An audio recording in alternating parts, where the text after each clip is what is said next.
A backpacker's deadly nightmare. The other boulder came down and trapped him. His foot locked in a granite vise. And the other rock was about 800 pounds. Alone, miles from help. A person who gets trapped in the mountains might survive 2 nights. Faced with a slow, agonizing death. Fading to nothing, so skinny, maybe death. What one man will do when his only weapon left is his own words. In the wild, when things go bad, they go bad fast. Without warning, your life can hang by a thread. Adventurer and survivor Gregg DeMartino fought back from his own wilderness disaster to reclaim his life. Now Gregg meets other courageous outdoorsmen who beat the odds and return from their own fight to survive. Hi, I'm Gregg DeMartino. After I nearly fell to my death in a rock climbing accident, I didn't have time to contemplate my life or even ask the question of how or why it happened. I was badly injured, but I wasn't alone. Mike Turner was on a solo hike, and after his accident, was very much alone with his thoughts. One way he tried to understand what was happening was to keep a journal. His words tell the story. I want to think about nature this trip. Destructive, yet grand, spiteful and gentle. Is it all just as you want it, God? Or is it just random events and we are individually as nothing before the beneficence and destructiveness of nature? Reverend Mike Turner wrote these words in his journal on the first day of a 9-day, 60-mile solo hike deep into the wilderness of Wyoming's Wind River Range. Mike was an experienced outdoorsman and backpacker, as well as the pastor of the Boone Memorial Presbyterian Church in Caldwell, Idaho. I think being out without any distractions from the everyday was a way to really look at the magnificence of creation. The Wind Rivers were his very favorite mountains. It's like a huge wave. Mark Smith, a family friend, was Mike's frequent hiking companion. He loved to talk about the Wind River Mountains and the trip he had taken when he was a young man traveling along the Continental Divide. For Mike, the hike was as much about the journey as the destination. It was a wonderful thing to go into the wilderness with him and see the wilderness through his eyes. In Mike's mind, there's a sense of God gave this beautiful thing to us as a gift, but it's also grand, dangerous, and a heck of a lot bigger than us. And that's part of what gives it the beauty. Mike named his journey Wander in Wonder. It included crossing the Continental Divide twice, traversing a glacier, and reaching 12,000-foot passes. He would then rendezvous with Mark's family, some other friends, and his own wife and kids. The plan that we set up was that he would go on his own, intentionally to be alone, intentionally to engage in a time of spiritual reflection, meditating, journaling, thinking over the past 10 years, and thinking about the possibilities for the next 10. Gregg DeMartino will often leave his wife in the early morning hours to go off on a rock climb. On this August morning in 1998, Mike set out on his hike. Was it something you worried about when he left? We kissed and I said, "Oh, have a great time. Be safe." We will. Okay, bye-bye. Bye-bye. Come on. Later that morning, I got a bouquet of flowers sent from him with a little card written in his handwriting. "Thank you for letting me live this adventure. Oh, wow. Know wherever I go and whatever I'm doing, I'm thinking of you." Backpacking in a place like the Wind Rivers, where you're one of the most remote areas of wilderness in the lower 48 states. Those are the days when cell phones were still pretty primitive. You better be ready for anything. Mike spent the first night by Eklund Lake and the second night on a ridge above Island Lake. Anybody, I think, who would go over that pass and see that view simply had to stop and take it in. He set up his tripod, he framed himself, he had Andy by his side, and he took what was simply a spectacular picture. The words of his journal clearly show that Reverend Mike Turner was making the spiritual connection he hoped for. With beauty and peace, you refresh me. And all of it I need. Andy's so joyful out here. a spirit of play, alive to water and squirrels. And sometimes he just sits down so contentedly by me. God bless this trip. May it fulfill your holy purposes. But then, his idyllic adventure began to take a rugged turn. For day 3, Mike had ambitious plans. He planned to hike from Island Lake across some 6 miles of Indian Basin. He then would ascend the 2,000 feet to the top of Indian Pass, and as he does so, it's tough going. The air gets thinner, the foliage falls away. It's a real challenge when you get up that high. Saturday, a very tough day. We would have made it over Alpine Lakes, except halfway down Knife Point Glacier, Andy's feet were obviously bothering him. So we decided to take a longer route, which turned out to be interesting. At this point, Mike deviated from the itinerary he'd given his family and friends. On the map, the alternative route that he took seemed very sensible. What he could not have known, taking that route, he ended up moving into an area where few hikers ever go. We got ourselves stuck on some cliffs and had to take some very steep snow. The pitches on the glacier were steep, and Mike wasn't carrying crampons or an ice axe. Mike and Andy finally reached a valley of beautiful wildflowers. Exhausted, they set up camp for the night. We worked hard today, faced danger and risk, played it safe though too, where wisdom called for. I will remember this day. Sunday for a pastor is a working day, so Mike and Andy hiked on, struggling through even more challenging terrain. The terrain was largely boulders. It was no simple matter. Then, Mike jumped from one unstable boulder to another. Just as his feet went off the edge, the other boulder came down and fell into a pocket between the rocks. It just so happened that the shape of the 2 rocks where his legs were trapped him. They didn't injure his legs, but did create sort of granite shackles.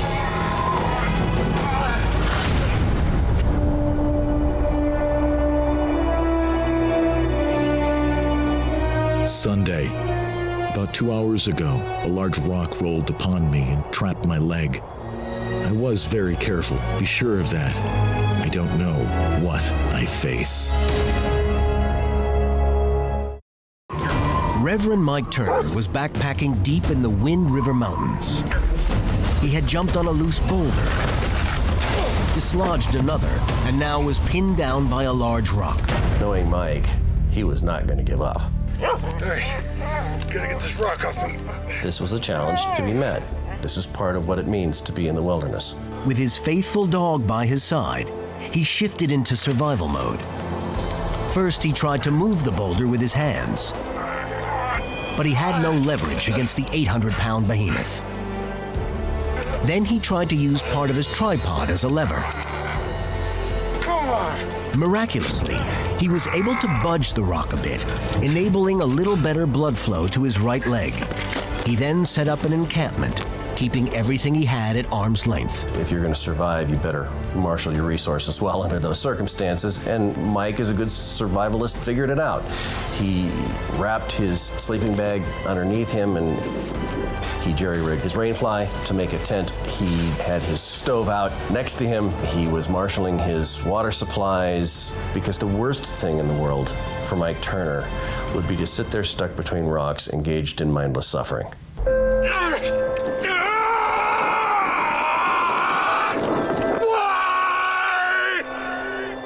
Where are you? Why?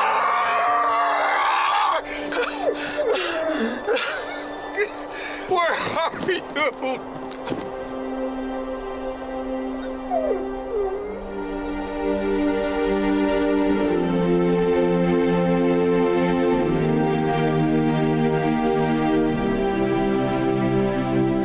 Yesterday was an outpouring of emotion. Today I'm more calm.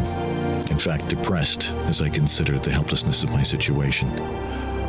I'm concerned first about losing my legs, second, running out of snow to melt for water, and third, fuel, then hypothermia. I felt so foolish taking this longer pass. So lonely. Who would guess no one has come this way? The purpose of this trip was isolation. He wanted to get away. He wanted to get to the other side of the divide, both physically and spiritually. It's a great place for somebody who wants to be lost. It's a pretty difficult place for somebody who wants to be found. There's no way they could miss me in my camp. I've tried to rig a shelter to protect from rain. Today, though, its greatest value is to shade me from the blazing sun. Mike's body was taking a beating. At this altitude, summer temperatures by day reached 100 degrees. By night, they dropped to just above freezing. 4 grueling days passed, but Mike refused to give up his will to live. My biggest concern is water. I only have 2 quarts left and a little snow that was between the rocks. The irony is that the lake is only 30 feet away, but I can't get my leg to stretch that long. I am drinking 1 quart today, saving a quart for tomorrow. I'm also saving my urine. I wonder how it'll taste with Crystal Light on Friday. I made chocolate chip cookies, your favorite. Bet your dad would like some too when we see him. While Mike remained trapped, Diane and the kids thought of him often as they prepared for their trip to meet him. They had no reason to think he had come to any harm.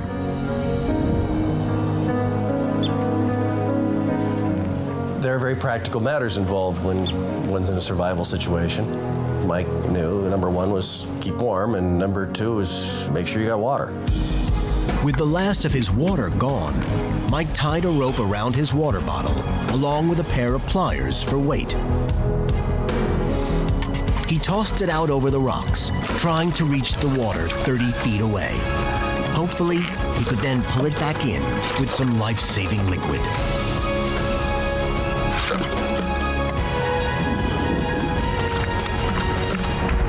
Come on.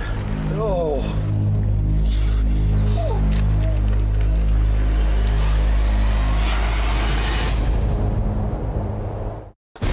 For 5 days, Reverend Mike Turner had been struggling to stay alive.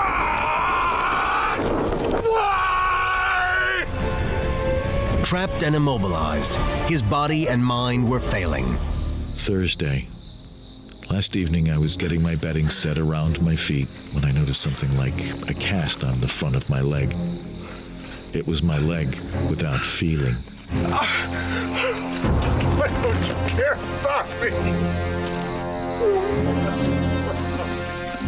Mike was a man of God, but he was also very human, scared and suffering. God is with me, but I'm angry with him. Why this terrible injustice? Or is it the product of pride? God is good. There's always hope in him, in this life and in the life to come. I hope this life, but whatever God desires is fine. Mike had called on every survival skill he could muster, but the trap was unyielding. His mind began to play tricks on him. Mike, we are right here. We're with you, Mike. Dad, it's Katie. I'm right here, Dad. I awake from a dream with a strong sense of Diane's and Katie's presence. Everything is going to be okay, Mike. Only it's just Andy. Mike had now been trapped for 6 days. No one was looking for him. No one had any reason to yet. On Saturday, Mike's family arrived at the campsite and joined the others in their group to wait for Mike's arrival. Hey, to see you. Yeah, you too. Hey, is Mike here yet? No, he's not here. He isn't. Well, he's supposed to be here, so he'll be here shortly. Okay. All right. We got into Dad's Lake and really expected Mike to come in. Unlike most ministers I've ever known, Mike was always on time.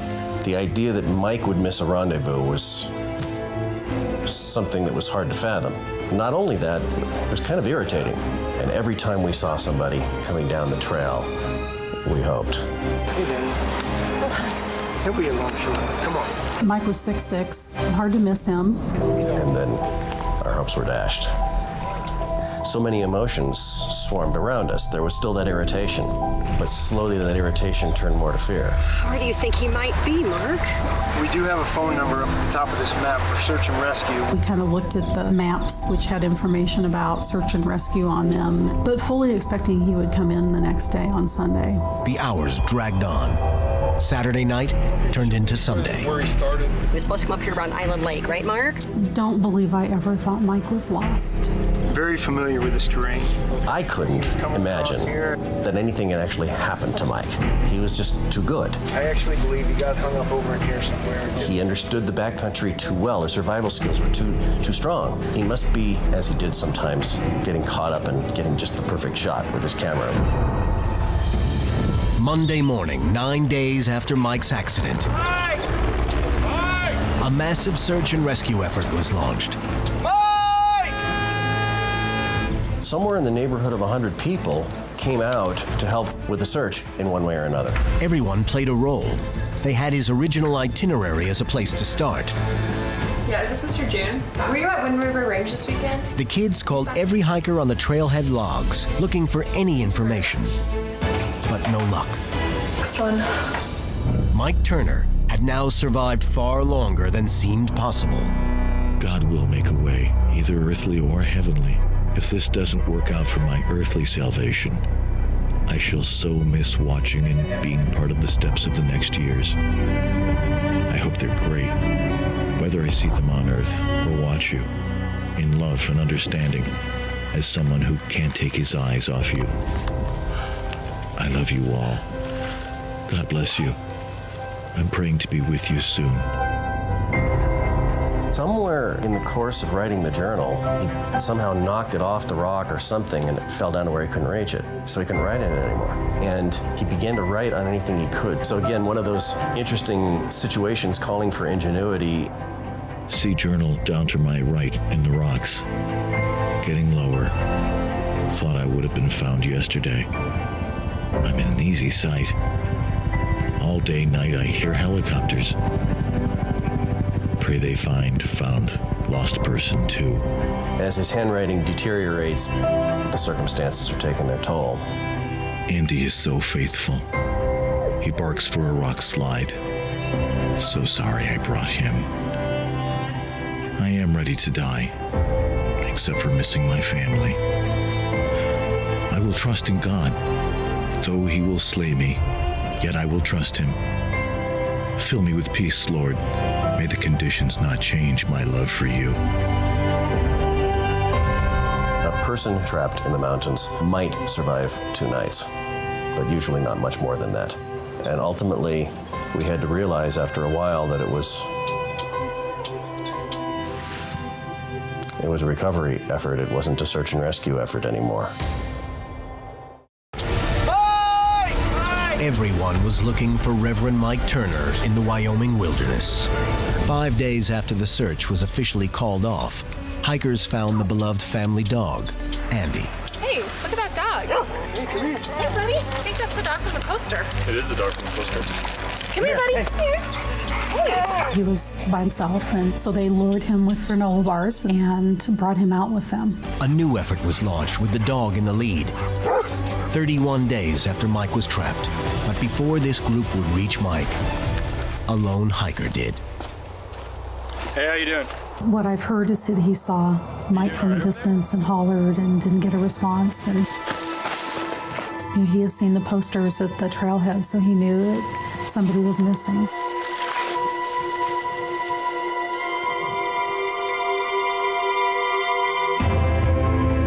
Mike's body was decomposed badly enough that we didn't have an option to bury him, so he was cremated. On the first year anniversary of the day Mike was to complete his solo hike, his family and close friends gathered. Decided that we wanted to go scatter some of the ashes there because that was such a place of love for him. It was really special to carry Mike's ashes on my back. We went to this spectacular field of wildflowers on the edge of Island Lake. Sat in the meadow and had a service, and then at the end passed around a bag with Mike's ashes in it and spread them to the winds. I turned around and I saw this beautiful lake, beautiful young Katie Turner standing on the edge of the lake, pouring out of this plastic bag the ashes of her father strewing out in the wind.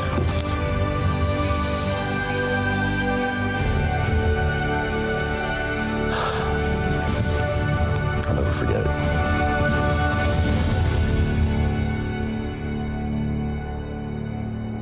Suffering does not have the last word. Ultimately, suffering can be redeemed. And Mike, in his own weird way, experienced the redemption of his suffering in his own reflections. Fading to nothing. So skinny. Thought I would be found by second Tuesday. Boulder wedges me in. Maybe death. His fighting for survival, the way his thoughts focused in on what was really important at the time when he was facing the grittiest questions of all, that means something very powerful to me. Love, Dad, Mike. It says, love Dad, Mike, and then there's a message over here also to his mom, love you dearly, Mom. Now, all these years later, what is it like to have his words with you? Reading the whole journal, it does show that there's peace. It helps so much in being able to understand what he went through. He struggled. I mean, he was very honest about that. He was honest in the struggle. He didn't like what was going on with him. Right. You figure out in that what you're going to believe and think and have those questions. He went through it and was able to say what he still believed. And that was very helpful. And it was Mike. Yeah. Mike left this world as the result of a close encounter with gravity and granite. These two things had an unforeseen consequence on a man who questioned that fate, but ultimately made peace with his maker across the days he remained trapped. Mike's journal is a rare and precious document that will go on teaching his family, friends, and all of us how to live, love, and never give up that fight to survive.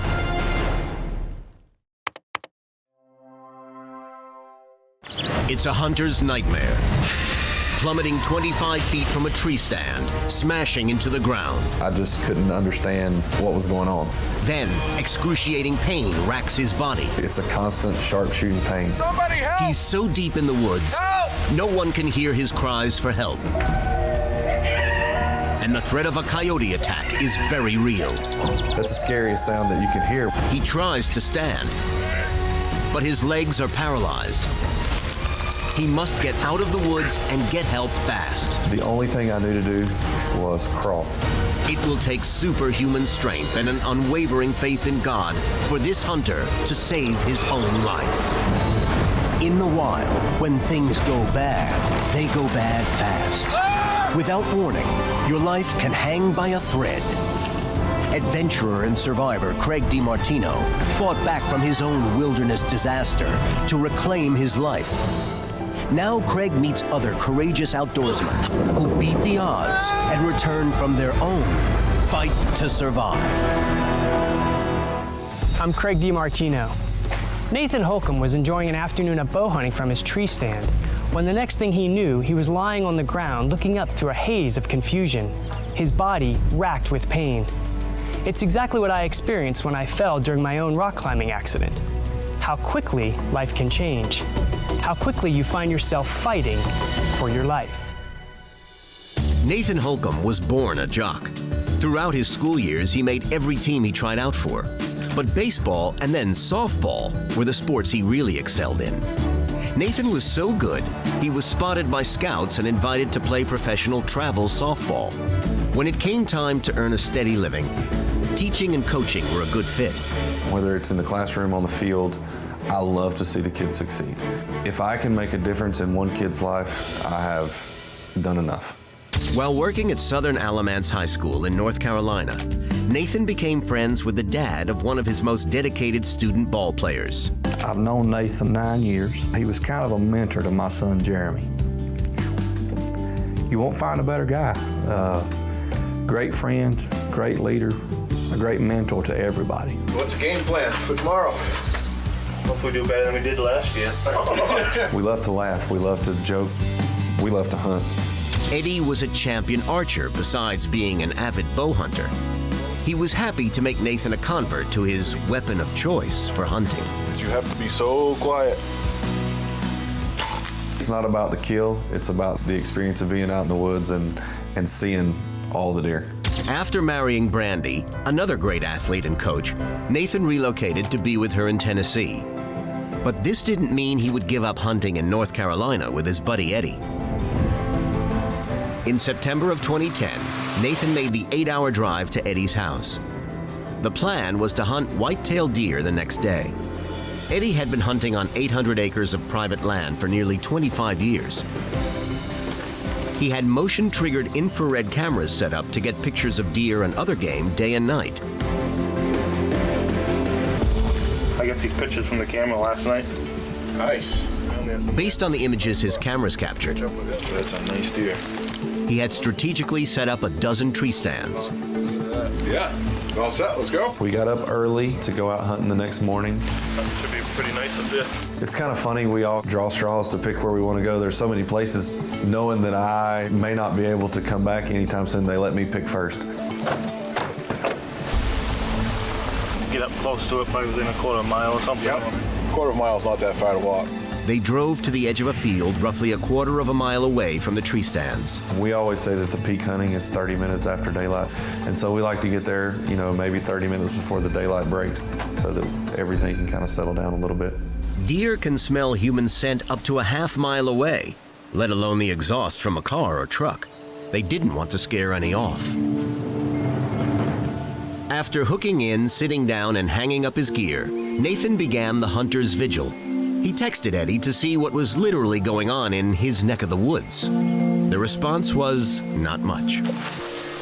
It was going to be one of those hot September days when the heat, mosquitoes, and inactivity would drive them out of the woods by 10 in the morning. You get bored. If you get in a stand an hour before daylight and it doesn't get daylight till 6 o'clock, your rear end gets sore if you sit there so long.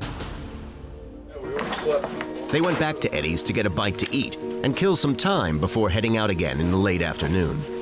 Between watching the football game and both of us dozing, it got to be later than we wanted it to be, and we rushed out of the house. A little behind schedule. We always keep our clothes in a tub that were unscented, and I'd never seen Nathan hunt without a harness on. Never, not one time. And he left his harness laying on top of his tub.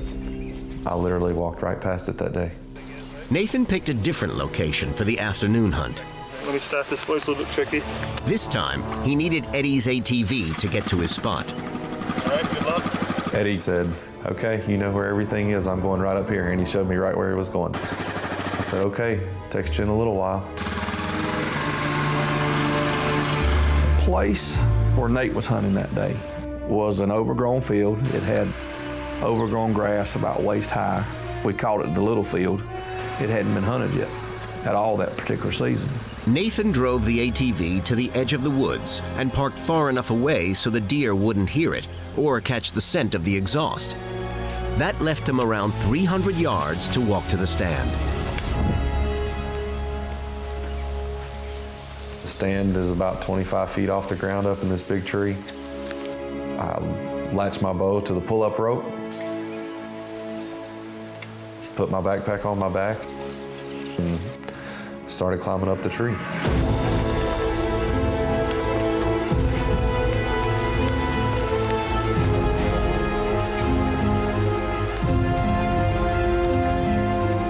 After getting settled on the stand, Nathan hung up his backpack and pulled up his bow. Then he knocked an arrow and put his release on his hand.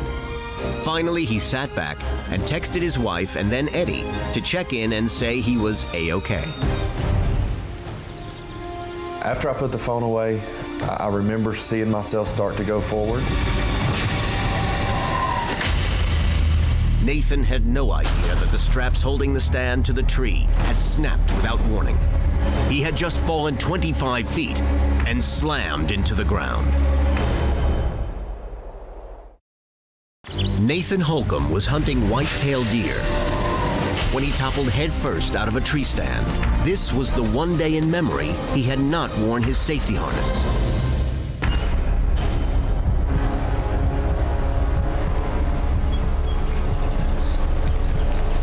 And the next thing I remember is I look up and I'm laying on the ground. He had just plummeted 25 feet into the ground, conscious but confused. Within seconds, he was jolted into a new awareness of the pain that now racked his body. It didn't really feel real. I just couldn't understand for a minute what was going on. The pain was excruciating. Blood was pouring out of his mouth. He had damage to his ribs. His right wrist was broken, and one finger was dislocated. But worse, he couldn't feel his legs. So one of the things that kind of struck me with your story was... Gregg DeMartino fell 100 feet in a rock climbing accident. He was struck with the similarities of Nathan's story. When I was looking back up at the cliff, I just couldn't figure out what had just happened. And what was that like when you realized I'm on the ground looking up? I was a little bit confused, and I knew that I needed to call for help, so I started trying to reach and grab my cell phone because I knew I'd just had it and realized I'd left it up in my backpack. I tried to stand up 3 times because I knew I had no feeling in my legs. Were you scared? Were you panicking at that point? In the beginning, you always think the worst. Oh God, I know that it's broke. I'm gonna be paralyzed from the waist down for the rest of my life. Help! Somebody help! Help! I yelled for help. I mean, that's what you do if you're in trouble, right? You yell for help, for somebody to help you. Right. I knew the closest person was Eddie, and he was a mile away. Right. There was no chance he was gonna hear me yelling for help.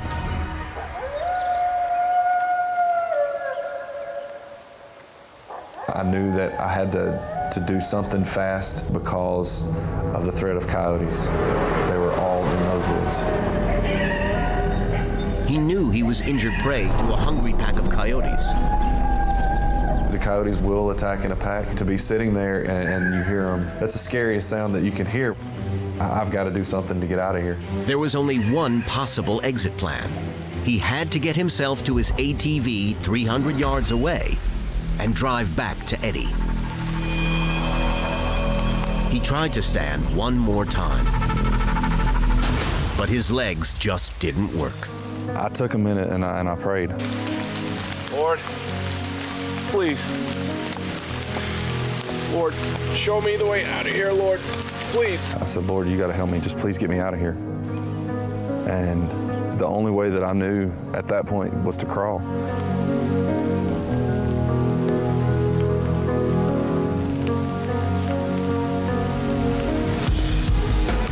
Rolled over on my belly, used my elbows, and I crawl like an army.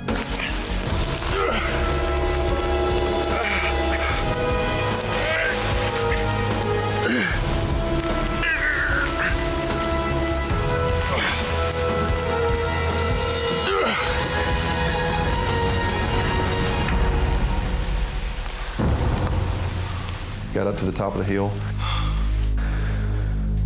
and I had only gone probably 50 yards and I was exhausted.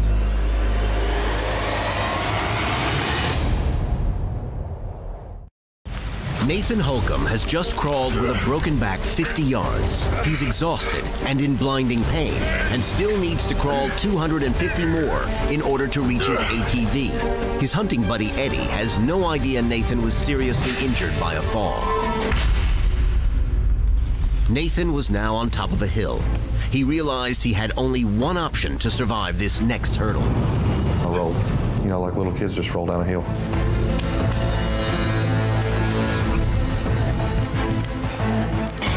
I get down to the bottom, and at this point, I'm in pain, but adrenaline has taken over.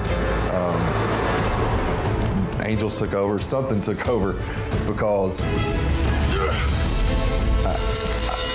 I should not be able to move with the amount of pain that I'm in. The amount of blood that I've got coming out of my mouth is unbelievable.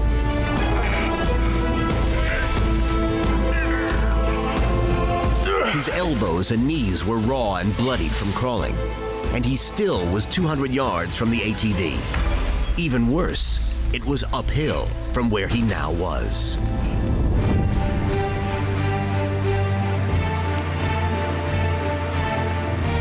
I start trying to go, and I start sliding back down. To his left, he saw young saplings. Using them like rungs of a ladder, he pulled himself up the hill, 3 to 4 feet at a time, only using his good arm.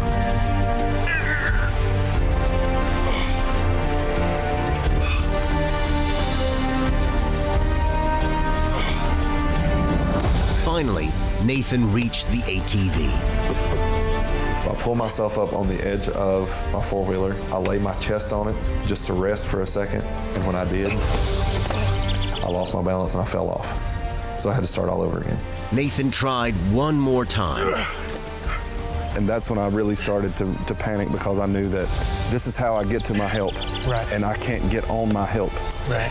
And it was so frustrating that I remember sliding off for the second time and thinking, I've got to get on this thing or I'm not going to make it. I have to do this. Right. And that was the hardest part.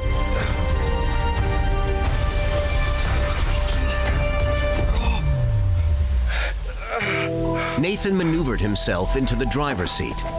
Luckily, he had left the keys in the ignition. Now he needs to get to Eddie.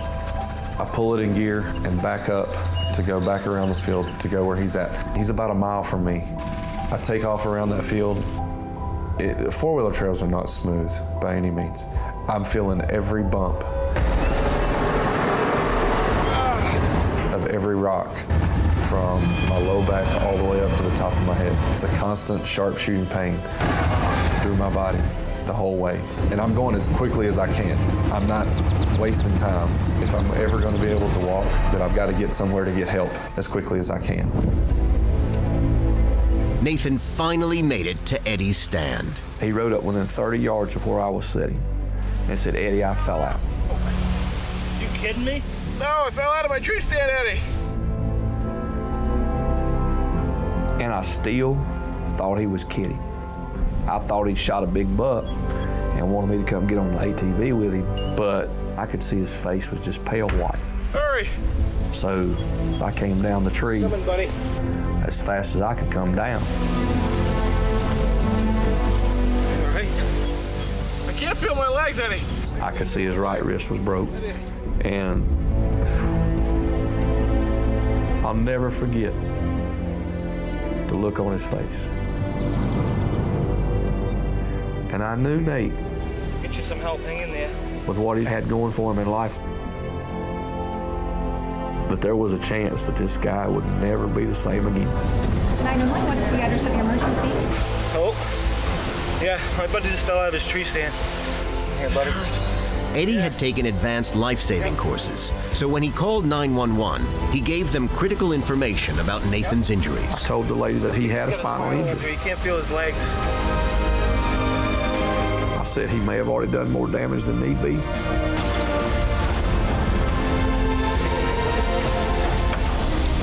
Eddie put the seat back in his truck and dragged Nathan to it 1 foot at a time.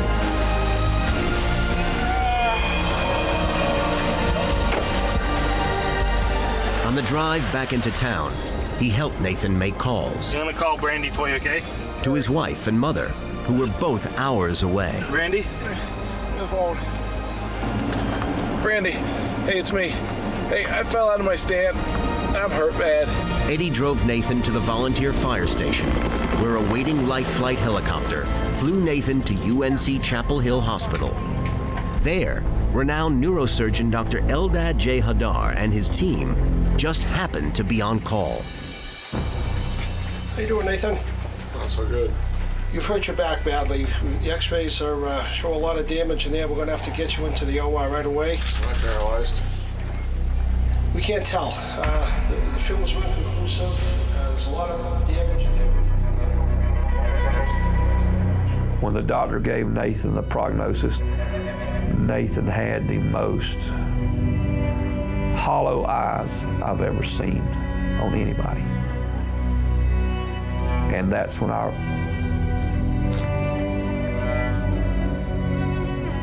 That's when I realized that this wasn't a joke. You know, somebody's life has been tremendously affected, and Nate never find a fighter fella. Why? That's all I could get out of me was why it happened to Nate. You're all right, buddy. We'll take good care of you. After assessing Nathan's condition, he was rushed into surgery. By the time Nathan was out of the 6 hours of surgery, his family had gathered at the hospital.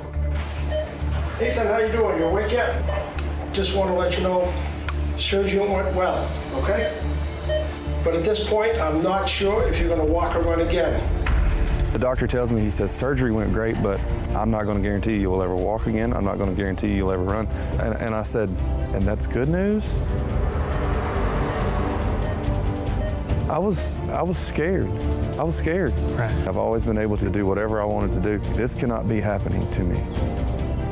I realized that, yes, this has happened, and now we have to figure out how to get over this. Right. We're going to make this happen. I'm not going to not walk again. Before his paralyzing accident, Nathan Holcomb had only been married for a month. Surgery had gone well. But at this point, I'm not sure if you're going to walk or run again. Now this new husband, teacher, and professional athlete faced an uncertain future. Gregg DeMartino recalls with Nathan what it was like to talk to their wives after their accidents. One of the hardest things for me was talking to Cindy. When you saw Brandy for that first time, what was going through your mind? You know, I told her she didn't sign up for this. Oh, yeah. You know? Yeah. Right. Why should my new wife have to push me around in a wheelchair for the rest of my life? How fair is that? I really didn't know what to say, but I'm so glad you're here. And what was her reaction when you said it? I'm not going anywhere. Right. What do you think it's done for your marriage? We spent a month out of the first 2 months of our marriage in a hospital. It made us so much stronger. Right. You never really know somebody until you go through something like this. A week into rehab, the feelings started coming back into Nathan's legs. 4 weeks later, he walked out, aided by a walker, and began a period of outpatient physical therapy. What was it like for you? Was it just this demoralizing grind? I mean, for me, it was really, really hard and humbling. What was it like for you? We're going to teach you to do all these things all over again, just like you're a baby. Right. We're going to teach you to take your first step again. They had to teach me to stand up. I'm 260 pounds of athlete. There's zero chance I should be in here right now. But boy, did they put me through the ringer and put me to work. 8 months after Nathan's surgery, he was able to suit up and play ball in a local game. It was kind of like a baby taking his first steps. I was so nervous. There you go. And I hit a home run. That's kind of when all the emotion kind of caught up with me. Nathan still hunts.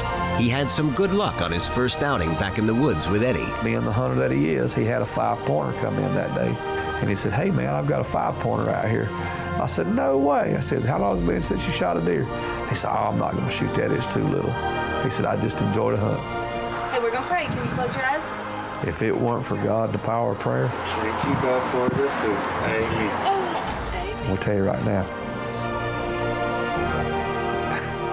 he wouldn't be walking.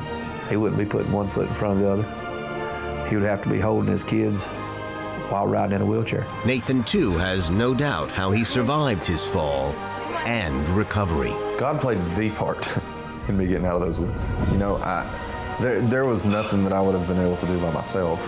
None. I can honestly say that, yes, he was the whole reason that I was able to get out. Tree stand falls are the leading cause of injuries to hunters in this country. Nathan's recovery is a testament to his strength and determination. His story has a happy ending, but that's not always the case. Be safe. Wear your harness. Your next hunting trip shouldn't become a fight to survive. It's a horrifying hunting accident. A 2-story fall from a tree stand. Was I paralyzed? Could I move? His leg is shattered. To relieve the pain, I needed to line the bones back up. It's a battle against injury and nature. Rattlesnakes, cottonmouths. I have no idea where he is. A family waits and hopes. I was afraid that he was paralyzed. Forced to rely on his own medical training and an iron will. It's an excruciating fight to survive. In the wild, when things go bad, they go bad fast. Without warning, your life can hang by a thread. Adventurer and survivor Gregg DeMartino fought back from his own wilderness disaster to reclaim his life. Now Gregg meets other courageous outdoorsmen who beat the odds and return from their own fight to survive. Hi, I'm Gregg DeMartino. I'm a perfectionist when it comes to my climbing gear, making sure every rope and carabiner is in perfect working order because my life could depend on it. Dr. Joe Baumgartner inspected his tree stands for wear and tear prior to every hunting season. What he didn't anticipate in one of these routine checks was a compromised commercial weld, the resulting 22-foot free fall, and having to use his own medical knowledge to save his life.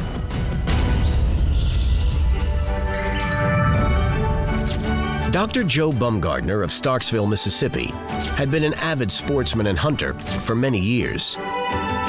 But he discovered his true outdoor passion in 1986. Hey, Dad, look what I got. When his young son showed him a mail-order bow and arrow. Yeah, I just got in the mail today. My 12-year-old son says, Dad, I bought this and I want you to sight it in for me and help me tune it. At the time, I had no idea what tune meant. Joe was a renowned surgeon, and he approached the challenge with his typical precision and dedication. With my compulsive, obsessive, surgical personality, I wanted to learn. So I did, and eventually bought a bow myself. We learned together. We still bow hunt together. It's something we can do one-on-one and have quality time. Joe grew passionate about bow hunting for game, as well as competing in 3D target competitions. Archery is something you can do irrespective of your chronological age, where you're 6 years old or you're 76 years old. Joe feels like most outdoorsmen, that the appeal of the hunt is not just about harvesting game. When you're out, you're hunting by yourself. What is that draw? What is that connection for you? Well, doing my active practice, Gregg, I was on call pretty much 24 hours a day until I had a weekend that I was off. When I did get off, I liked to be outdoors, enjoying nature to myself, no phones ringing, quiet, solitude. I'm not a hermit, but it doesn't bother me a bit in the world not to talk to somebody for a full day. For years, Joe was part of a group of 10 outdoorsmen that leased prime hunting and fishing land in northern Alabama. When I first started hunting on our current 3,000-acre lease, I found that there were several areas that were conducive to seeing deer, so I started putting out fixed position stands, and I eventually had 40 of them. Having a height advantage is something Gregg enjoys too. One of the things I love about climbing is being able to get up high, get up locked into nature. You're alone, you're having fun, you're in a beautiful spot. Is that what draws you to tree stand hunting? To be up in a tree, way up in the tree, out in the middle of nowhere? I like to be at an elevated position and I have a better idea and preparation for the oncoming game for my bow shot. Also gets me above their scent level so that I'm not detected. And when I'm up higher, I can get away with motion and not being detected. As a surgeon, Joe understood the importance of attention to detail, and he applied that same meticulous care to his gear, his weapons, and his tree stands. I had a ritual that I actually spent a week or two prior to the season going to each individual tree stand. I would go and I'd inspect for growth of the tree that made the ropes too tight. I'd inspect for rust. I did not worry about Joe a whole lot because I knew that he was a very careful person. Of course, I did not like the fact that he was climbing trees, but that was something that he wanted to do. Friday, September 24th, 2004, was just another ordinary day of inspections. By 2:30, Joe had already serviced 3 positions. He wanted to get a couple more done before heading home around 6 p.m. but he would never rush his process. I never touch a stand to work on it until I have my 4-point harness system on and my linesman safety belt attached and around the tree. It was a safe system, except for one major oversight. From the time one leaves the ground until one is in the stand, the safest thing to do is to be attached to the tree with a linesman belt, but unfortunately, I did not do that. No matter how careful you are, there are always unforeseen moments when disaster can strike. As I reached around the tree to hook it in, one of the wells failed. The ladder just gave way, dropping him to the ground. Dr. Joe Bumgardner was repairing a tree stand 22 feet in the air when suddenly a spot weld on his ladder failed.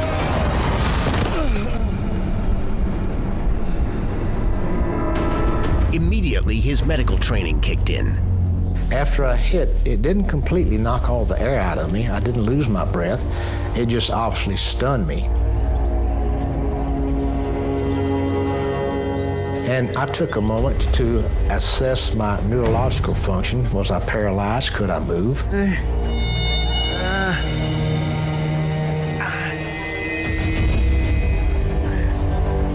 And sure enough, I could move my hands, I could move my fingers, I could move my head and neck. That was the good news. But Joe continued to evaluate his condition. I looked at my feet and my left foot was pointing to the sky. My right foot, however, was parallel to the ground, pointing at 90 degrees to my left foot. So I knew that I had a fracture somewhere. And I found indeed the femur was actually fractured in my right leg. Then the pain kicked in. I started getting nauseated. And a grim reality. And I realized to relieve the pain, I had to realign the fractured bone so that the muscle spasm would be alleviated. A break of this nature could lead to severed arteries and deadly consequences. The bones had to be reset. When my bone femur fractured, it fractured and displaced, such that it had shortened. I needed to get it back in position. It would take all the strength and courage he could muster. I actually was able to take my good foot and put it on the top of my fractured foot and push. As I pushed down, the actual shortened muscles allowed it to line back up, and it popped into place. Waves of pain and nausea followed the excruciating procedure. Joe fought to maintain consciousness and keep a clear head. He knew his next challenge was to immobilize the shattered limb. He had no first aid supplies, only his tools. I had an extended saw to prune limbs. I had a hacksaw. I had rope. I had a knife. In a feat of remarkable ingenuity, he devised a rig to stabilize his leg. He freed the tree stand ladder. Next, he cut off the protruding pieces. Finally, he sliced 3-foot pieces of rope. He laid the ladder section alongside his leg and used the ropes to bind it to the makeshift splint. He had succeeded in securing his leg, but that wasn't his only medical problem. Lots of other things could be happening.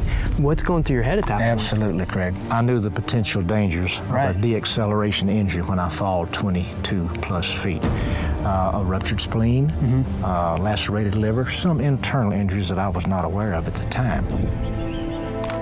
Since there was no cell service in the woods, Joe had left his cell phone in his truck, and nobody was expecting him home until that night. Joe was on his own. I then thought, well, I've got two options. I can either stay here and wait for a rescue effort, or I can actually see if I can make it back to my four-wheeler, which was only about 60 to 75 yards away.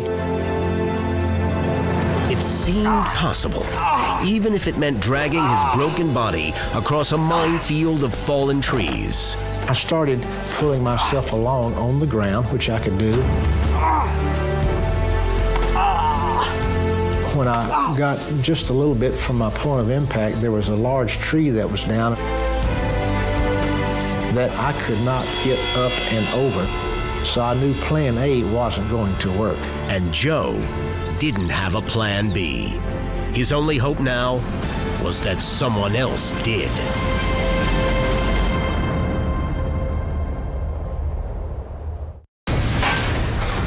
After falling over 20 feet from a tree stand, Dr. Joe Bumgardner, keeping a clear head, used his medical knowledge to stabilize a badly injured leg. Next, he attempted to crawl to his ATV, which was more than half a football field away. When I got to a blocking tree that was down, I realized I could not return to my four-wheeler. So I actually crawled back by pulling myself on the ground back to the actual impact site till hopefully plan B, which would be a rescue effort, to locate me.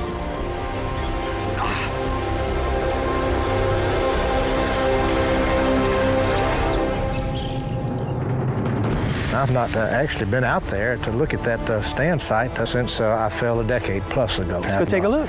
We'll see if we can locate it. Joe took Craig back to the site of the horrific accident.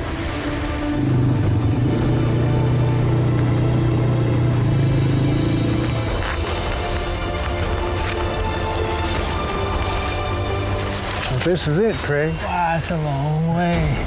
There's still some remains here.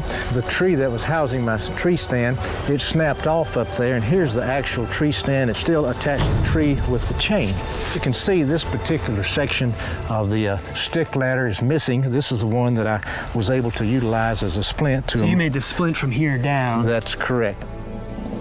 When you're laying out here by yourself, you know your wife, Mita, is home. She doesn't know what happened to you. What are you thinking about now? She's gonna have to go the whole night worried about you. I knew when I didn't call between 6 and 6:30, and certainly by 7 o'clock, she would be concerned. I was okay for a little while, but when it got past an hour and he had not called, I knew that the cell service was poor, but he should have been driving home by then. Mita called her neighbors, Hal and Joyce Polk, for help. Hi, Joyce. This is Mita. Mita called my wife and said, I think I have a problem. That Joe hasn't come and he hasn't called. So immediately we came and picked Mita up. Mita and the Polks rushed to the hunting camp And went to the area where his camp is located. Joe's truck was still there. I did not want to go alone. This is quite a wooded area, and I had no idea what I would find when I got there. Joe! His cell phone's in there. Maybe we better call the sheriff. I think that's a good idea. I knew I would need someone to help me. They called in the Pickens County Sheriff's Department. No, we're here right now. We're at the camp. His truck is here, and he's nowhere to be found. But at first, the officers dismissed their concerns. My husband doesn't go out juking without calling me. They said he's probably gone juking with someone else from here at the camp. They think he's gone juking. Let me see that. Hal spoke up and said, no, you don't understand. This is not a man who goes juking. There's something wrong. There were people with four-wheelers were there in short order, 15, 20 minutes. All right, we're gathered here to go looking for Dr. Joe. We went out this morning to do some tree stand maintenance. Some of the members from the hunting club came. They were familiar, of course, with the property. We're also going to have a helicopter in the air. Every tree stand has to be searched. He might have got hurt on a tree stand. We have no idea where he is. Let's do it. As the hours passed, Joe worried more about his wife's emotional state than his own predicament. When she didn't hear from me, she didn't know the nature of my problem at that time. She didn't know if I was injured, didn't know actually if I was still alive. Then I started thinking about a lot of things. What would happen if I was not rescued? This was going to be my final demise.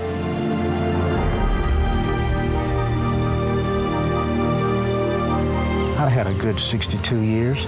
I felt good about what I had done in life, and I really wasn't worried about it. Joe was only going to be out in the woods for a day. He hadn't brought along any provisions or protection from possible predators. There would be several challenges for any individual caught out in the elements that time of year. The temperature can really drop at night. Bugs that may be biting. We have several venomous snakes, rattlesnakes, cottonmouths. As he sat on the ground and waited, Joe became the target of mosquitoes. His only defense was a surgical cloth he used as a sweat towel.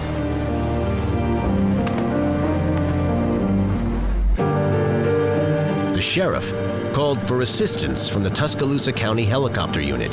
The helicopter we used had an infrared camera, which is a thermal imaging system, so we thought, we'd be able to locate him. Joe saw the chopper pass overhead, but he hadn't brought a flashlight, so he had no way to signal to it. And the dense woods prevented even the infrared camera from spotting him. With not having located Dr. Baumgartner, we kind of gave up till daylight. At 3 a.m., the search for Joe Baumgartner was suspended for the night.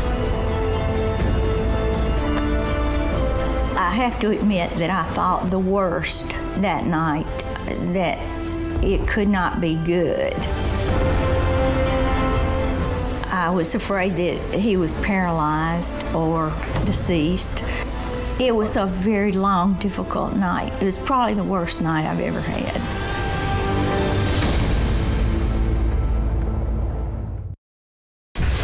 After a nightmarish fall from a tree, Joe Baumgartner spent a long, restless night in the woods, immobilized with a severely broken leg. But he was hopeful his ordeal would soon be over. At dawn, the search team regrouped and set out again. The ground search was not effective in the beginning, mainly because of the terrain and not knowing where to start looking. Finally, the helicopter pilot spotted something. I just radioed to the ground units and let them know where I'd located a four-wheeler. There's the machine. The ground team sped to the location of the ATV. 11 to 1. We found the four-wheeler, but we don't see him anywhere. Keys are still here. Joe! Hey! Over here! I heard him up here. They were able to hear Dr. Baumgartner yelling for help because he was within a close proximity to the ATV. I'm over here! There he is. Go! They made their way to me, and when they found me, one of the rescue staff people said, "Boy, are we glad to see you." I reciprocated the feeling and I said, "It's a friggin' two-way street." I'm happy to see you too. Let's keep his leg stable. Nice splint. Took me 2 hours yesterday. 2 hours. Hey guys, gently. It's gonna hurt. Joe was extracted from the woods with his ingenious splint in place and hundreds of mosquito bites on his body. How you doing, Doc? I'm good. Where? Go high.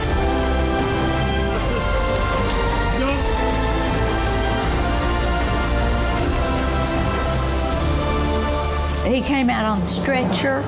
Of course, I ran to him. Take just a minute. We're so glad to see you, Joe. I'm glad to see you too. He said he was glad to see me, and I was certainly glad to see him. We gotta get him to the ambulance. You can follow along. When you got carried out, you got to see Nita right away. It was so relieving to let me know that she was no longer going to have to worry about me. Plus, it was all completely revitalizing to see that smile on her face when she knew that I was still alive. Joe was quickly transported to Baptist Memorial Hospital, Golden Triangle, in Columbus, Mississippi. So we took a look at your x-rays, and you're going to need an operation to fix that leg. Luckily, he didn't sustain any internal injuries. We're going to leave your field splint on until we get into the operating room so I can show the operating crew what a properly applied field splint looks like. The orthopedic surgeon was impressed with Joe's handiwork. After 4 days in the hospital, Joe returned home to what normally would have been a grueling recovery. Joe, be careful on those. You know the doctor told you not to be on your feet yet. He didn't want to use a walker. He was on crutches, and he was going up and down the stairs, and I just knew he was going to fall again. But that's the kind of person that he is. Joe refused to let this experience keep him from doing what he loved. A year later, I was actually back in the woods, back into archery, back into bow hunting, and now I do not climb any tree without successfully and properly being attached to that tree from the time I leave the ground until my successful ascent back to the ground. And as with most stories of survival, there comes deep reflection on what is truly important in life. One of the things, having gone through all this, you seem like you have this second chance. Absolutely. A lot of things in life we reassess only after, unfortunately, we lose that asset. Right. Our health is one of them. Right. Our family is one of them. Our security. Once those things that we take for granted are temporarily taken away from us, and once it's restored, we have a new life of appreciation for that entity that was taken away from us on a temporary basis. I feel the same way about my fall. Now that I'm fully recovered, back to the lifestyle and quality of life, I want to share my experience with other people, and if in any way I can prevent them from having an accident that is preventable, then I feel like it's my obligation to share my experience with them. There's no question Joe was a very lucky guy in the way that he hit the ground. But his training as a surgeon was invaluable. He knew exactly what he needed to do, and he had the guts and the fortitude to do it. Tree stand falls are the leading cause of hunting injury in this country. Check out your tree stands. Wear your safety harness. Accidents can and will happen, but you can decrease the odds and make sure your next hunting trip doesn't become a fight to survive.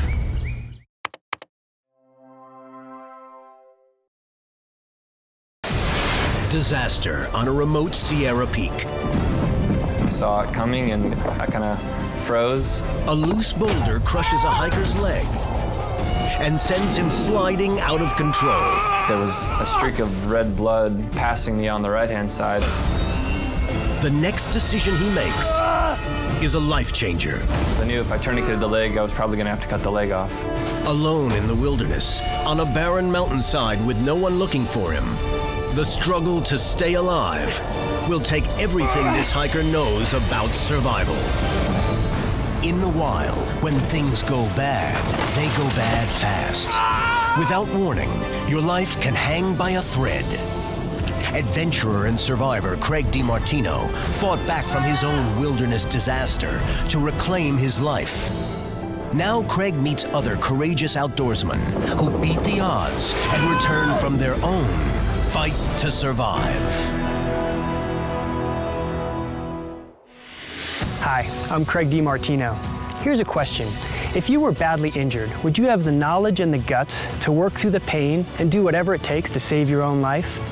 Gregg Hein answered that question for himself the hard way. Climbing to the summit of Mount Goddard in the Sierras was the easy part.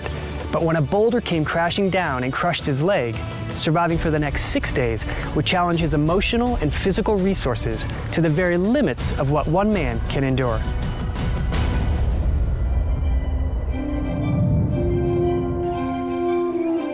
Gregg Hein grew up loving the great outdoors, and especially hiking in it. He would often go fishing with my mom and dad. Gregg would always find time to head off by himself on a nature walk.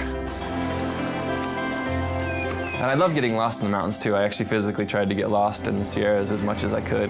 I just hike off, and I usually would come back a little bit later than the time I was given, but I always found myself coming back. Gregg became a whitewater rafting guide, learned everything he could about trees and plants, and eventually majored in environmental sciences in college. Finally free from coursework, the only thing Gregg wanted to do was go on a hike in the Sierras. I really hadn't been doing a lot of hiking because I was either working or back at school. So the hike 4th of July weekend was definitely a way to decompress and get in touch with the mountains again. Gregg's plan was to leave on Thursday, return home on Monday. Hey, Gregg. Where are you off to? I'm going up to Kings Canyon for the weekend, up on Goddard. Didn't outline the trip very well, which was common with Gregg. That sounds like fun. When do you think you're going to be back? Monday. Basically, all we ever got to hear was, I'm headed to X, and I'll be home sometime. He might have been an expert outdoorsman and hiker, but packing for a hike was not Gregg's strong suit. As typical, his manner of exit was chaos. He's running through the family room. Dad, do you know where my stove is? And I rolled my eyes and I thought, well, how in the world would I know where your stove is? I don't know where any of your gear is. Gregg's destination was Kings Canyon National Park, east of Fresno, California. There he intended to climb Mount Goddard. From its summit, with an elevation of over 13,000 feet, there are views of virtually every major peak in the high Sierras. Kings Canyon is a very diverse area, lots of different topography there, over 14,000 feet in the higher portions of the Sierra Crest. Considered the baby brother of Yosemite, there are hundreds of thousands of wilderness acres in Kings Canyon. Many places within Kings Canyon National Park are very remote and also very isolated. Very few people actually make the summit of Mount Goddard in any given year. On his trek, Gregg could stop at Blaney Hot Springs, camp out at Martha Lake, summit Goddard, and then check out Wanda Lake on the return before taking one last dip in the hot springs. I've been solo hiking since I was 18. I've done 200+ mile trails, and I find that the main reason why I solo hike is just because I can't find anybody to go with me on the days that I have free or that want to do the miles that I want to do. Gregg got to the park late Thursday. He took his GPS and a camera, but left his guidebook and cell phone behind.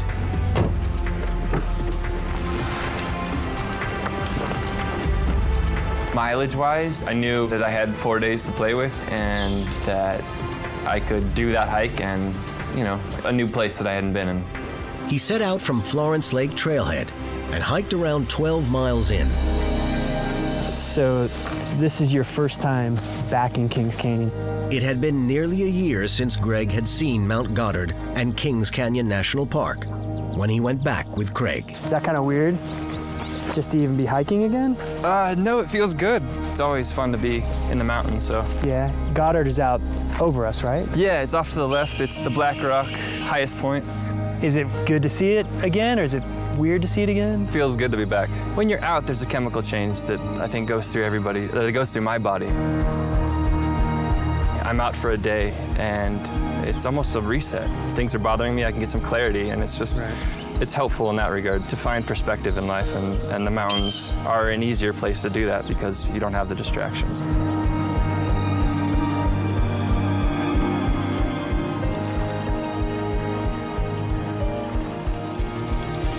He camped out in a meadow by Blaney Hot Springs. I have a huge respect for the dangers implicit in any outdoor pursuit. And when I go to the mountains and go hiking, I try to make sure that I place the route that I'm going to do in such a way that it's a way that I can do it and not have any consequences. So far, Gregg's hike was going according to his plan. Well, we had this discussion about him solo hiking a lot, and he knew very vividly, very clearly that we did not like it, did not approve of it, wished he wouldn't do it. But my son has a favorite saying, it's always, Dad, don't worry about it, things will work out. I've heard that way too many times.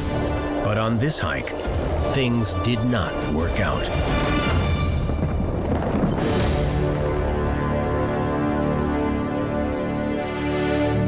Brought to you by John Deere. Nothing runs like a deer. Fight to Survive is brought to you by Shell Rotella, the engine oil that works as hard as you. Gregg Hein was finally on the trail of a long overdue hike in the Sierras. His plan was to summit Mount Goddard in Kings Canyon National Park over the 4th of July weekend. So on Friday, I got up, bright-eyed and bushy-tailed, and excited to be doing the loop. Gregg never found his stove before he left home, so his only provisions were some hard dehydrated food packets and water. After a couple hours of hiking, he came to a trail juncture. I took a right and went south up the South Fork of the San Joaquin. Hey. Hi. How you doing? I'm good. How are you? Oh, you know. And ended up chatting at that juncture with somebody who was hiking the JMT. And we chatted probably for 15, 20 minutes. I haven't passed one person yet. You're the first. Really? Yeah. Wow. And this was at the height of the summer and a holiday weekend. It's going to be a lot more solitude for you, I think. I love it. Well, have a good hike. Yeah. Thank you. Thank you. Yeah, hopefully the trail is grassy. All right. Have a good one. And then that was the last person I saw. The area Gregg was hiking was truly isolated, and also a place of unforeseen dangers. Some of the hazards of traveling through Kings Canyon include changes of weather, can happen very abruptly and without warning. Elevation, much of that area is very near or above 8,000 feet in elevation, where a lot of people start having high altitude pulmonary edema or high altitude cerebral edema, which can be very life-threatening and are not uncommon inside of the park. By the end of the day, Gregg reached Lake Martha. He had also climbed to an elevation of around 11,000 feet, but so far, the altitude didn't have any effect on him.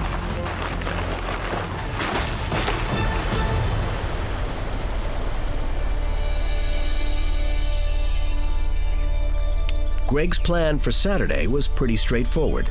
He walked around Lake Martha, heading towards Mount Goddard. As he hiked along, the terrain noticeably changed. This was ancient glacier country, and he was now in a boulder field.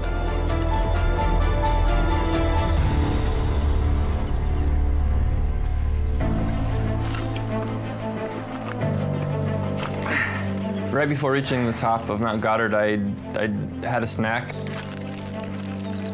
mainly to kind of slow myself down so that I didn't have any altitude problems. A couple years ago, I had gotten a little altitude sickness, so I kind of just wanted to check in with myself, get some water, eat some food, and I was feeling great. While he snacked, Gregg took out a map and studied it. His concern was how he would come back down the mountain from the top. I didn't know the ridge, and I didn't know what was there and what difficulties were really present. I just knew the north side of the Goddard Ridge had a pretty decent drop, and the south side was a little bit easier to walk. He decided to make his final decision at the summit, and he couldn't wait to get there. In his rush to pack up, he didn't realize he left his map behind.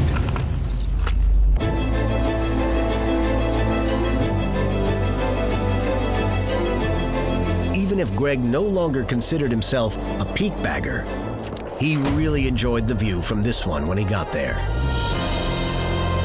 Reaching the top of Mount Goddard was fun.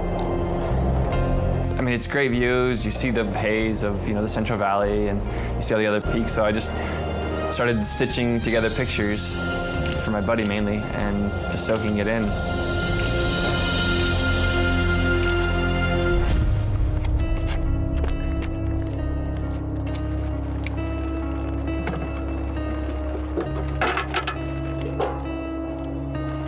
When he went to sign the summit register, he was slightly taken aback. I looked at the trail register, and there had only been 3 or 4 people who had signed it that year.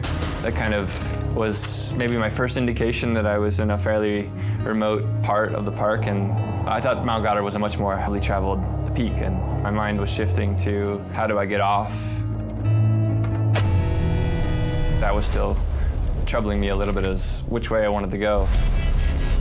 A steep gully filled with boulders stretched out in front of him. I didn't want to side hill through a fairly large boulder field for a few miles, so I just was looking for the least technical route down the North Ridge.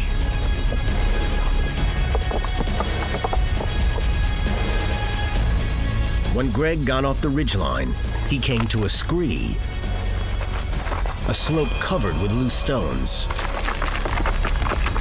Every step when I started the initial descent was ankle-deep dirt and rocks, and so every couple steps I would stop, let the boulders flush out from underneath me, and see if there were any rocks that were let loose above me. When he got to the bottom of the slope, there was a snowfield. Gregg thought he could slide down it and self-arrest. Stop himself if he needed to. The fear of the uncontrollable slide was in my head, so I was just kind of more or less trying to gather myself and to talk myself into being comfortable with the situation. He collected himself and started working his way down. I was making the move and I had a small rock that pulled out in my hand that I couldn't put back, so I just threw it down the mountain. To this day, I still can't figure out where the rock came from. It was a rock let loose and I saw it coming and I kind of froze and it didn't have enough speed to just fly off the ledge. It dropped straight down. Thrown off his feet by the boulder, Gregg started sliding down the mountain on his backpack. Looked down, I realized there was a streak of red blood passing me on the right-hand side. I was like, okay, now I have a serious situation that's going to change the whole scope of this hike.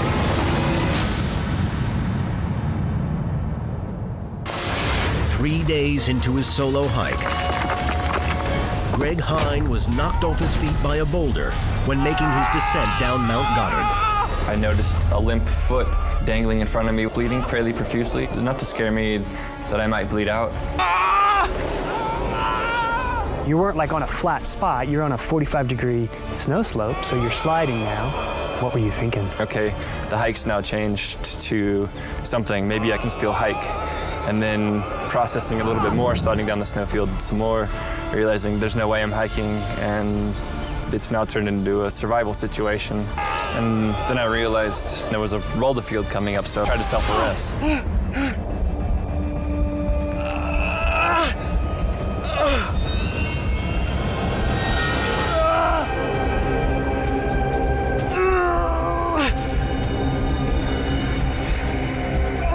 So when you finally self-arrest, you kind of know what to do in the backcountry? Well, first off, I just knew I needed to get off the snow so I didn't soak up more moisture into my clothes.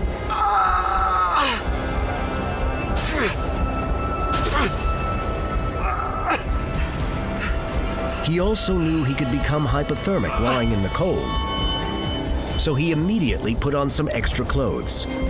The adrenaline was flowing and it prevented most of the pain from being something that was too tough to deal with. Which is kind of like, okay, breathe, relax. Like, you can't make the situation any better, but you can sure make it worse. So kind of repeating that a few times in my head was like, okay, make sure you have everything you need before you move. Like, be slow and methodical. Just kind of running those things through my head really gave me kind of the perspective of, okay, let's be calm and get through it. Not only was Gregg worried about bleeding out, he was fearful of losing consciousness. Next, Gregg knew he had to splint his broken leg and stabilize his foot. Luckily, he had held onto one of his trekking poles during the slide.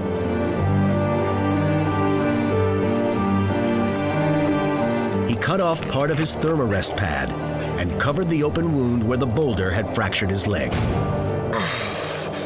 Was the trade-off like you're thinking, okay, I might lose the leg? Was that like a quick thing? Was that like a progression for you? And were you okay with, hey, I might lose my leg here? If I can lose the leg but still survive the situation, that's a great trade. Like, right. I'll make that trade every day of the week. Right. And so that's what was occurring kind of immediately on Saturday right after the accident.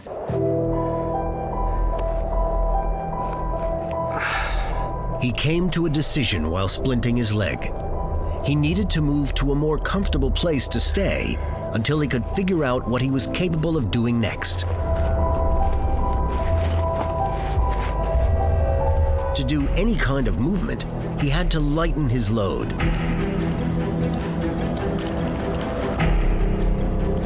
He decided to leave his sleeping bag and food and water behind.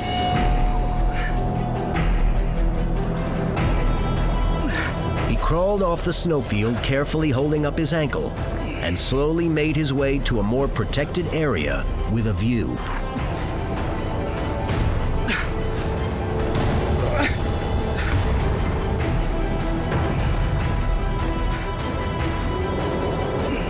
knew immediately when the accident happened that you can go 3 days without water and 3 weeks without food. So I had these in the back of my head and didn't think that I was going to be out there for 3 weeks. I actually kind of thought that I'd be rescued within the first day or two.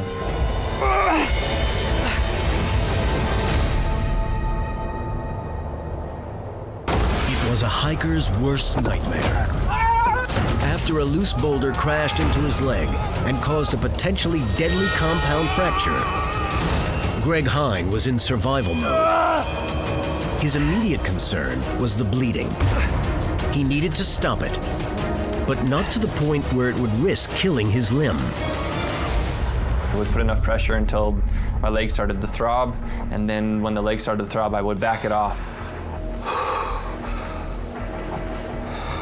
And so I do this on and off kind of pressure.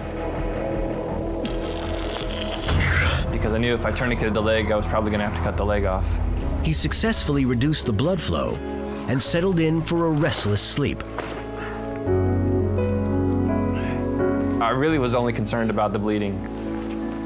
So when I would wake up and it would hurt, I would see how much it was bleeding, and knowing that it wasn't bleeding as much was really quite a joy for me, because that meant that I wasn't losing the blood. And since I wasn't going to be eating anything for the foreseeable future, that wasn't going to be too fatigued with the loss of blood. When Gregg woke up Sunday morning, the reality of his situation became very clear. He wasn't even expected home till late Monday.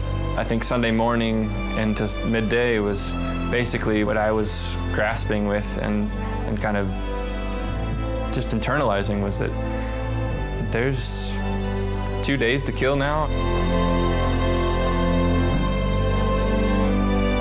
And let's, not move the leg, let's get as comfortable as possible. I was just present in knowing that this is my reality. This is all I have to deal with. This is all I can control. And I can't even control what's going on with my leg. Gregg's leg was shattered, and this compound fracture was now going from a very bad injury to a potentially lethal one. Gregg had made a critical mistake the day before when he was splinting it. He had covered the open wound with a piece of his sleeping pad. Thermarest prevented the air from interacting with my wound, and it kind of created a moist spot from when the rock hit me. It put dirt into the wound, and so the moisture and the dirt led to an infection within the first 24 hours of the accident. Alone in one of the most remote areas of the park, Gregg knew no one would be looking for him for at least 2 more days. Every passing hour sent him hurtling towards dire consequences. Gregg knew that an open fracture was a medical emergency. If not treated immediately with antibiotics and often surgery, the damage to the tissue, muscles, and nerves could be permanent. It was just make sure you don't do anything to minimize the chances for survival. The loss of Gregg's leg was a very real possibility. Even worse, if the infection spread throughout his body, it could kill him.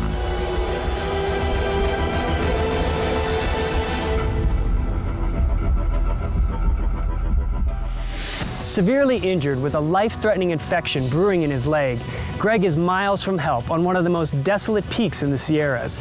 He knows his only hope to survive is himself, what he'll come to call his self-rescue.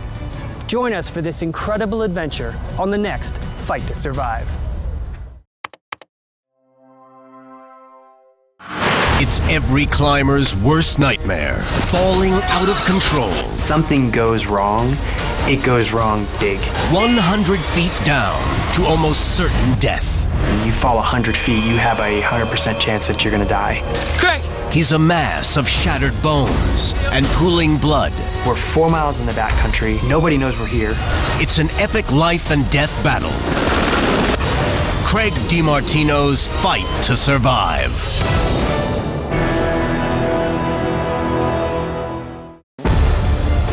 Rock climbing is a sport that puts fear to good use. Fear brings focus. For avid climbers, clearing their minds of distractions is a life-saving imperative. The risks and the rewards are tremendous. Scaling 1,000 feet brings an unparalleled sense of freedom and personal accomplishment, and the views aren't half bad either. I went to a bachelor party of a really good friend of mine, and he said, look, instead of going to a strip bar, we're gonna go to this rock climbing place outside and just give it a go. Growing up in eastern Pennsylvania, the outdoors was a big part of Gregg DeMartino's boyhood. But Gregg had never tried rock climbing. Kind of thought I was afraid of heights, and I wasn't sure about that, and so when I tied in that very first time, I had this nervousness, but this anticipation of this is something cool, I want to see what this is about. And it immediately it resonated with my soul from that very first day.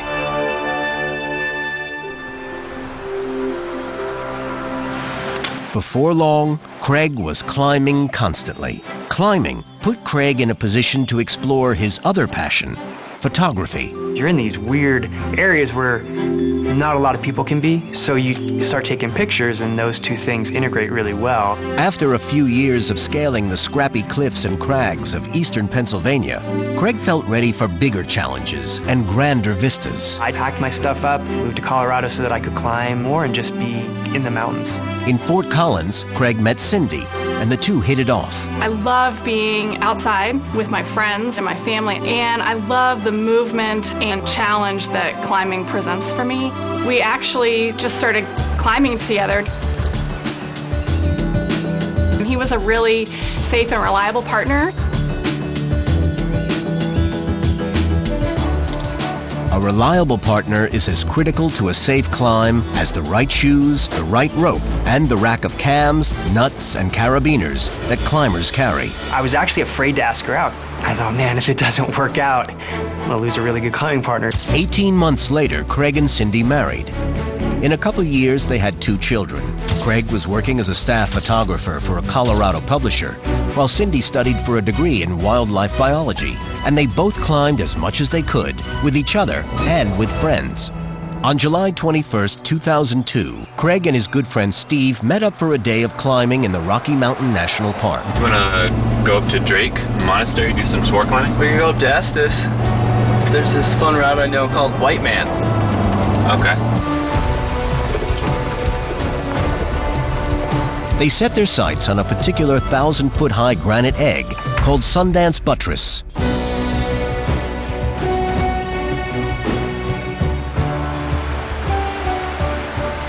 Steve and I decided that I would go first, I would lead the climb. That's it? Yeah, finally. And so I'm gonna put the gear in. Climbs are rated on a scale of difficulty called the Yosemite Decimal System. So you ready to lead it? This route is 511C. I'll know when I'm on it. So it has a difficulty rating, and then it has a rating for putting gear in. It's a 511C, but then it's an R, which means it's a very serious climb, which means it's hard to put gear into. You're gonna have to really look around. The old days, they used to pound pitons in. Now we use cams. They cam against the rock, and so the rope is running into these devices as you're going up the rock. Knowing where to place the cams is critical. A climber must judge the distance up against the length of rope out. If he climbs 10 feet above the cam and he falls, it will be 20 feet down. If I fall 20 feet, now you have to assess, what am I gonna hit? Is that piece gonna stay in the rock? If it pulls, where am I gonna go to? Gregg began his zigzag across the rock. The granite face was fairly smooth, with only a few narrow cracks and folds for wedging in the small safety gear. This climb, for probably 50 feet, was all small gear. Climbers don't like small gear, we like big gear. Small gear tends to pull out. Gregg headed toward the first anchor bolt, a steel pin at nearly 100 feet. Getting to that safe spot required a tricky maneuver called a traverse. When you traverse, you always run that risk of doing a pendulum. When you swing from this point, you're gonna hit wherever you left. Steve is down below, holding on to the safety rope tied into Gregg's harness. Once I was at the anchor, you get that, okay, I'm still alive and happy. Gregg clipped the harness into the anchor bolt. I'm at this anchor that is 100 feet off the ground, basically a 10-story office building. Off belay! Okay, nice job! Belay's off! The climber's sight line was blocked by the cliff. Now I'm safe. I'm clipped into the rock. The route is over for me, and I'm ready to be lowered to the ground. Craig shouted down to Steve. Oh, you! Okay! I unclipped my harness and just sat back. The rope was unsecured. I am really picking up a lot of speed. No! Craig hits a tree that stands him upright. I'm going the whole way. He's plowed into the ground at about 50 miles per hour. In the lingo of climbers, Craig has just cratered. Couldn't get my head around the fact that I was on the ground. And not that I was hurt, but just that I was on the ground where I shouldn't be. I should be, 100 feet in the air, and then suddenly the pain hit like a freight train. Steve rushed over to find his friend in a pool of blood. Stay with me, Craig. You're gonna be okay. Let me support your hand a little bit. Shattered bones sticking out from all over his legs. You're gonna be okay, Craig. Steve can't tell how badly Craig is hurt, but he does know Craig will be facing the fight of his life to survive. Climber Craig DeMartino was 100 feet up the granite face of a Colorado cliff. Then, in the blink of an eye, he crashed to the ground. He can't move his head or sit up or see the pool of blood growing around him. I wasn't thinking about death at that moment. I was thinking about this amazing fear I had of not having any control over the situation as it was happening. Craig! Craig's climbing buddy Steve had scrambled over the loose boulders to find Craig conscious, You're gonna be okay, buddy. but in a mangled heap. Steve is looking at this pile. What the heck just happened? Hang in there, buddy. How do you even begin to deal with this? He doesn't know that my back's broken or my neck is broken. Hey, stay with me. You're gonna be okay. But he knows you can't fall 100 feet and not damage your insides. No! Neither are clear about why Craig fell. No, you! Perhaps a miscommunication or mistaken assumption. In any case, Steve knew the priority We're gonna slow the bleeding on this. was now to stop the bleeding. With me, Craig. Stay with me, buddy. He put a tourniquet on my right leg to kind of slow the bleeding. We're 4 miles in the backcountry. Nobody knows we're here. What do we do? I'm gonna run downstairs and get help, okay? I'll be right back. My cell phone. Steve dug into his climbing bag for his cell phone. We're next to a 1,000-foot granite cliff in the backcountry. He not only gets a cell signal, dials 911. My buddy fell to the ground from White Man. We're climbing Sundance Buttress. Gets pushed right through to Rocky Mountain Rescue. Yeah, Steve. Okay, we'll look for you on the trail. And a guy who is on call there, Eric Gabriel, They're coming, Craig. is not only the head of Rocky Mountain Rescue, he's a climber. As Eric made his way to Craig and Steve, he alerted other rescue team members to join him. Hey, it's Eric Gabriel. We have a fallen climber at the bottom of the Sundance Buttress. I'm on the way up flagging the route. I had Eric at my side probably within 40 minutes of hitting the ground, which is unheard of in the backcountry. Paramedic. Get out here, okay? What happened? Check you out here and see if you're hurt anywhere else, okay? You let me know. There is a quote in climbing that if you fall 10 feet, you have a 10% chance of dying. If you fall 20 feet, you have a 20% chance of dying. I just came 100 feet, so you can do the math. Steve and Eric knew that Craig's situation was worse than Craig thought. Married? Hey, want us to call your wife? Eric asked me if I wanted him to call my wife, Cindy. No. I thought that was a bad idea. I just thought, okay, I don't want her to worry. But then, shortly after that... Sure you don't want us to call your wife? I must be hurt bad. Okay. Maybe I should call Cindy.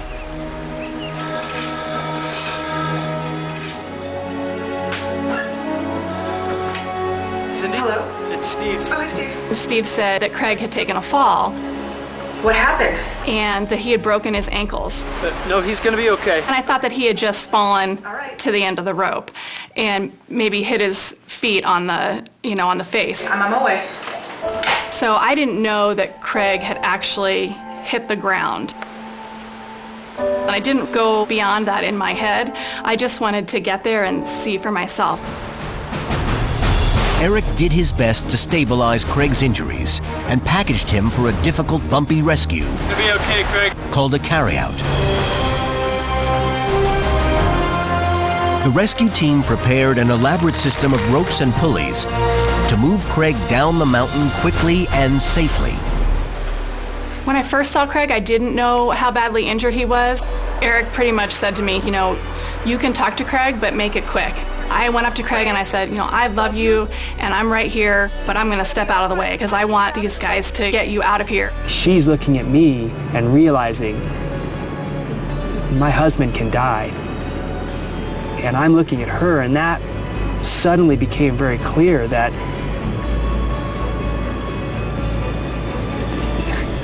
I'm not gonna get up, that I'm not gonna walk away from it. This is gonna maybe kill me. This is really serious, and I don't know how this will end. It took the rescue team nearly 5 hours to bring Gregg to a clearing in the valley. From there, they loaded him aboard a waiting helicopter and flew him to the hospital in Fort Collins. Hi, I'm DeMartino. I'm looking for my husband, Gregg. Gregg was in surgery, and they brought in a grief counselor. And I thought to myself, why is there a grief counselor here? You know, I don't need a grief counselor. I still wasn't really aware of how seriously injured Gregg was. Later in the evening, when we were waiting for Gregg to come out of surgery, his neurosurgeon came out. He said, you know, we really just need to see how Gregg makes it through the hour. The hour? He wasn't expecting Gregg to make it. To hear Gregg might die is a really difficult thing to hear as a spouse. Gregg's neck was broken clean through. Broken ribs punctured his lung. His back was broken, and pieces of his shattered vertebra lodged in his spinal canal. He had a large hematoma in his chest and contusions on his kidneys, liver, and heart. With bolts, rods, and pins, surgeons do what they can. His feet and ankles were shattered. They moved me to intensive care, put me on a ventilator because I couldn't breathe on my own. And my wife, Cindy, ended up sitting with me as I was unconscious for the entire night just to see if I was going to live through the night.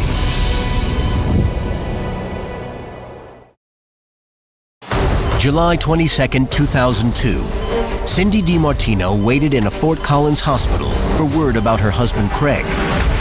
Just 24 hours earlier, he had been scaling a 1,000-foot granite cliff. Now, after a long night in surgery, he was fighting for his life. I spoke to his surgeon, and he said, well, he made it through the night, but we really didn't know what that was going to look like.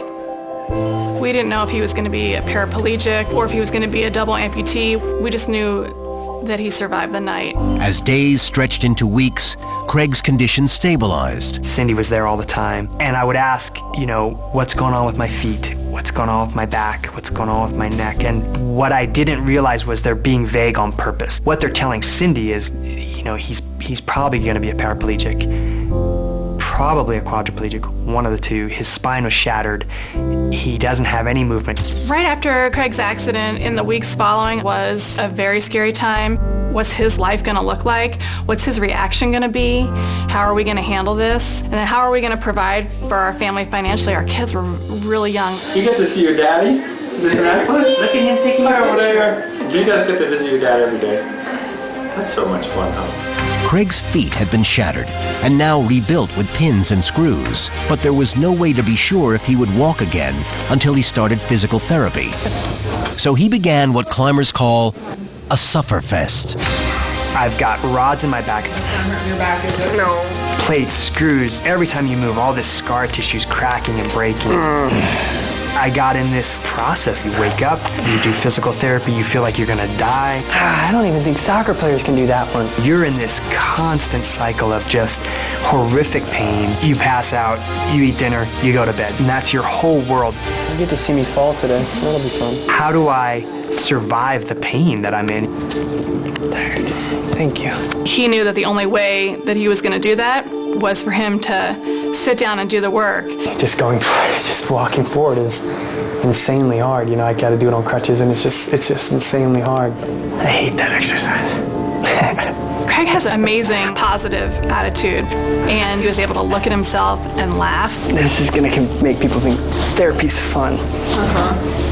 You keep smiling. I would sit in doctor's office when they were giving me these really bad reports, and I would just start making jokes. Broken back thing has a lot of drawbacks that they don't talk to you about before you do it. So if you're thinking about it, I wouldn't do it. I could focus on the negative of it, but I'm gonna focus on the positive of it. Some days I would get there and he would say, hey, I walked today. And then other days, weren't as productive. So it was a slow process and it wasn't an easy process. This is Mr. No Feeling. Still not on the bottom though, huh? My feet were still messed up, and they're still talking to me about, your right leg is not healing.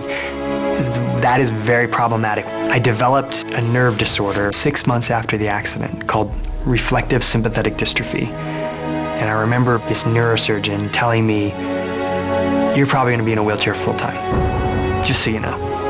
It's just really hard to balance on it, and it kind of hurts. The nerve disorder caused excruciating pain in his right leg, and the fragments of bone in his right foot weren't knitting together well enough to ever provide a stable walk. It seemed like Gregg was destined for a wheelchair. He didn't want to sit on the couch for the rest of his life. He wanted to be out taking pictures and doing his job and feeling like a person who's contributing to society. He wanted to live his life. A year and a half later, Gregg went back into surgery, this time to surrender a limb, to win back his life. I lay down, and the next thing I know, I wake up, look down, and this side of the bed, there's foot sticking up, and on this side, it's flat. Okay, I've just stepped into a whole new world. That's not hurting your back, is it? No. Gregg DeMartino fought hard to survive a near-fatal climbing accident. He even gave up a leg in the hope of being able to once again pursue his passion. They fit you with a prosthesis, and the first prosthesis is extremely painful. You have to learn a new center of balance because your body is made so that it's perfectly in balance. Well, all of a sudden you cut a leg off, now you're out of balance. But a normal prosthetic foot just isn't designed for Gregg's lifestyle. To figure what's best for him, Gregg went to Joe Johnston of Quorum Prosthetics. It does it, it's one, exactly. It does it, it's just not. So how much are you gonna cut off of that? I'm probably gonna take about a ½ inch off both sides. Joe designed an effective walking foot. Everybody thinks carbon fiber is indestructible, but it's not. And worked on early prototypes of a climbing model. Gregg then called on the TRS company to build him a prosthetic foot crafted to endure the rigors of climbing, while Evolve developed a special climbing shoe. The man-made foot functioned well in the lab, but before it could prove its worth in a real climb, Gregg himself needed to prove something first. His chance came on a camping trip as he helped his young daughter finish a climb. I was belaying Maya, and as I lowered her back to the ground, she just very innocently looked at me and said, "Are you gonna climb?" He was like, I don't know. Kind of put the seed in his mind, and he thought, yeah, I'm gonna climb this too. I was terrified. Every move was just pure, I'm gonna die. The rope's gonna explode, this cliff's gonna tip over. I mean, all these things are running through your head, and I get to the anchor, which was like what I had fallen from. The last thing I had seen at a climbing area was something very similar to that. And I'm looking at this anchor going, oh man, this is not where I wanna be. I just sat there, and I wouldn't let go. 10 minutes later, probably, I'm thinking to myself, well, it was nice to tie in again. It was nice to be moving again, and that process just repeated itself over the next year. Gregg continued to rebuild his confidence and hone his skills with the prosthetic foot. Then in June of 2006, 4 years after his accident, Gregg gets a remarkable invite from a legend in the world of climbers, Hans Florian. He said, well, look, why don't you come out to the valley, that's what climbers call Yosemite, and we'll climb El Cap together. And that's like going to play basketball with Michael Jordan. As an afterthought, he's like, and you should do it in a day, because no amputees have done it in a day. And I was like, okay. El Cap. El Capitan. a 3,100-foot vertical wall, and one of the longest rock climbs in North America. El Cap is the yardstick by which climbers measure themselves. I was thrilled that he wanted to do it, and I was thrilled that he was going to have the opportunity to go try again. But then on the other hand, I was a little scared. To complete the climb in one day, Hans and Craig must start before sunrise. I was thinking, oh man, this might have been a mistake. But then once we started climbing and moving, you're just doing the process and enjoying it. People who were disabled were looking at him going, who's this disabled guy who's climbing El Cap? When I completed that climb in 14 hours, that made me the first amputee to ever climb El Capitan in a day. Okay, so if we could do that, if I could finish that, what else does this look like?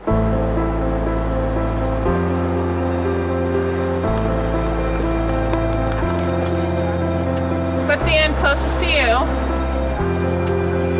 I always felt like God had a plan in my life. All of a sudden, it was just very obvious that this plan was unfolding, and I just had to kind of step through the doors that were open for me. For me, my attitude towards the accident has always been, it is a big, defining piece of me, but it is not who I am, and I don't ever want it to be. I don't ever want people to say, oh, yeah, you were in that really horrific accident, that's a bummer. I want them to look at it and go, oh, you were in that horrific accident and you moved on, you moved forward.